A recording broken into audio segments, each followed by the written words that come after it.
but I want to just hone in a little bit on the energetic side of this. Even though, for all intents and purposes, everything you've been doing is energetic already. You've just been focusing on one aspect or one facet of the hologram, which is the constructs. Okay? Human body, this is, now we're standing normal, is just a series of interlocking toruses. The primary torus, the grid that we just talked about, the forward hemisphere, the back hemisphere, is part of a torus, an energetic field. I want you to think of it. How many people here know what an XY grid is? Or an X? Okay, most of us know what that is. But when you want to map coordinates in three-dimensional space, you need a different kind of graph or a different kind of grid. It's called an XYZ grid. So what you want to do when you think about this is you want to impose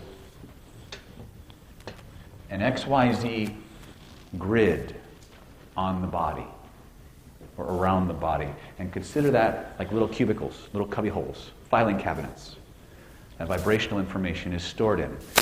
But not only is it stored there, each spatial location and each subtle variation of a spatial location means something to the neurology. It's part of the coding system. It is an information storage and retrieval mechanism. That's why when people talk about their stuff, impose the grid on me for a moment. Instead of an aura, impose this holographic three-dimensional grid. If you've ever seen Minority Report or Marvel's Agents of S.H.I.E.L.D. when they're inside that big virtual-ass computer moving shit around, and remember what it's like when your clients talk about their problems. I have this block, and I don't know what it is. I don't know how to get past it. What do you think about this? Let me think. Yeah. Mm-hmm. What did I just do? If you've done the visualization, what happened to my hands? I showed you exactly where I stored that information. That's where it will be consistent. When you came to my body language workshop, when you came to my lie detection workshop, I talked about consistency. Go watch television when people talk about their problems sometimes. I actually have it on video. Actually, I was at Bandler's training the other day. This guy talked about his problem like 3 times in a row, and his hand went to the same place every single time. Boom, like a trip hammer. Your clients are going to do this all the time. They're going to show you right away, somatically, where in their grid that information is located and accessed. All you got to do is connect them to it. Now you've got a whole set of new neurological pathways and more leverage over it. You've accelerated neurological absorption. You've activated more cortexes and areas of the brain. The more they interact with it, the longer they interact with it, the more real it becomes, somatically, until there is no distinction between this and the hologram, as far as the neurology is concerned, at every level. The longer you keep them interacting, the deeper they go. And all of this has an energetic consequence. All of it. Okay? Now, within this torus are smaller or subtler versions, subtler vibratory fields. The most primary of which that we're going to deal with right now and understand how it relates is the human heart. Now, you hear me reference all the time heart math. The research that heart math has done into the energetics and the internal workings of the neurology of the heart is groundbreaking, and the ramifications of it are off the charts. This grid out here, this three-dimensional grid we just talked about, is analogous to your proprioceptive nervous system. It's not your aura. It's your nervous system. Your proprioceptive nervous system is the division of your neurology that is mostly preconscious. If you had a sixth sense, or if you believed in ESP, it would be your proprioceptive nervous system doing it. Only it wouldn't be your sixth sense. It would be your 6th, 7th, 8th, 9th, 10th, and 11th sense. Because there are at least 6 different channels of information that your proprioceptive neurology monitors and processes preconsciously, as well as sometimes consciously. Ladies, you've had an experience of this. You've walked into a room, someone stares at you from across the room, the back of your neck, and you get an icky feeling. You turn around and someone's looking at you with creeper eyes. Right? Thank your proprioceptive nervous system. It registers attention as pressure.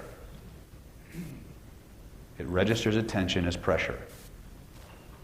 Okay? It creates a feeling in the body based on the interaction of the vibrational data around you. It generates a feeling that you're either conscious of or not conscious of, but it still generates the feeling. You understand that? And once the feeling is generated, maybe you'll get a visual, maybe you'll get a taste or something like that. But there will always be a feeling. Whether you can actually calibrate it or not, your awareness can find it or not, that's training and removing the filters. But there will always be a feeling.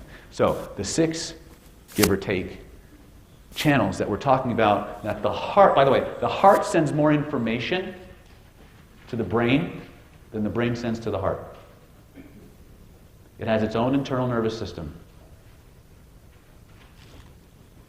The concept of heart has changed dramatically over the centuries, which is also one of the reasons why we are now just rediscovering the power of this organ and its energetic correlates. But it's there, and we can do it through neuroscience. We don't have to talk about metaphysics if we don't want to. We can, but we can prove this shit. And we can test it. Right? The heart itself radiates an electromagnetic field 8 feet in diameter that is measurable with instruments from the human body. It is the 5,000 times greater than the brain, yep. It is the single largest rhythmic source in your body. You guys have all seen my metronome video, right? If you haven't, we'll show it to you tomorrow or the day after. 41 distinct metronomes sitting on a table, all moving at different speeds. Within 4 minutes, they all synchronize. The law of physics says so. It's called entrainment. Every rhythmic source seeks to entrain with other rhythmic sources. Dominant vibrations control subordinate vibrations. There are 51 metronomes in this room right now, each radiating an electromagnetic field 8 feet in diameter. That's why when I put myself in trance, you go too. Because somebody's got to lead that show. And in most cases, it better be you. That's right. But each and every one of you, each and every level of your neurology is seeking to connect with every other level of your neurology and, by extension, every other neurology in the room. Neuroplasticity and physics are working all the time.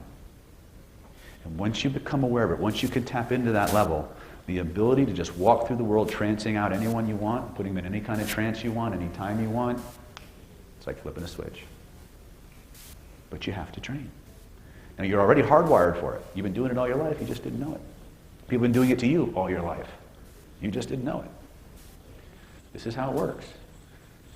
Strongest single rhythmic source of your body's strongest electromagnetic field sends more information to the brain than the brain sends to the heart. But then there's 5 other channels to your proprioceptive nervous system. By the way, your unconscious mind, your proprioception, perceives electromagnetic phenomena as solid objects. Your proprioceptive nervous system, which is a division of your unconscious mind, perceives electromagnetic phenomena as solid objects. Most of your proprioception is preconscious. The short definition of proprioception is time and space. It monitors the spatial relationships in and outside of your body. When you get pulled over for drinking too much here in Vegas, they have you stand on one foot and touch your nose with your eyes closed. They're measuring the awareness and your stability of your proprioceptive nervous system. When you reach into your pocket and you find something unusual in there that you didn't expect, and you start to feel it, and you say, oh, I know what that is. The part of you that tells you what that is your proprioceptive nervous system. The proprioceptive nervous system also measures nociception, mechanoreception, kinesthesia, and interoception. In English. Mechanoreception, what my body's doing, how my body's moving. Okay? Nociception, internal sensations. Interoception, the movements within my body. Nociception is actually pain, technically. Okay? So it monitors pain in and around the body. Right? Kinesthesia is movement in space in relation to other objects. Kinesthesia. Okay? I'm not actually 100% sure about the kinesthesia part, but everything else I know is solid. And that's good enough. Electromagnetic fields, nociception, mechanoreception, interoception, and kinesthesia. Right? 5 plus or minus 1 channels of information that is flooding your neurology and being processed by your other than conscious mind minutes, many times, before it ever reaches conscious awareness, if it reaches consciousness at all. It's monitoring what's going on in your grid all the time. We need to access it. We need to create an interface that allows us to contact and interact with all those different levels. The grid process I'm giving you is that interface. Once you understand, active over. Proximity equals volume. Size equals intensity and volume. Now you can modulate it like a rheostat. How do you track it? The feelings in your body. You can move things to different locations. Notice how the experience of them changes and decide consciously where you want it to be. You have a choice. This is one of those times where it's not unconscious and it's not just unconscious, which is the cool part. Because now you're engaging your critical faculty within an unconscious construct, which is what we're supposed to be doing. That was the plan. To create these constructs so that we could go in, explore our internal environment at a metaphorical holographic level and tell the neurology what to do with it. We do this all the time anyway, by the way. You guys have a cell phone?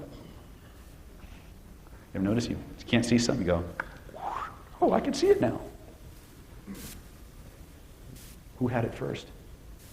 You did. Reached out and touched the picture, made it bigger. Oh! Your technology mirrors your psychology. That's why we call it intuitive.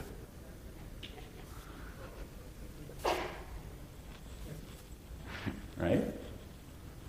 Human beings are funny creatures. But this is the model we're working in. And it makes a lot of shit make sense. It connects a lot of dots. Right? So what do we do with it? Well, we go back to our old friend feelings, right? There's 2 kinds of feelings we have in our life. Feelings we want more of, feelings we want a whole lot less of. Would that be true? All right. So, what we're going to do, now we can do this several ways. We can do this without an induction or with an induction. Because of the time constraints, we're going to do it without one. But are we really?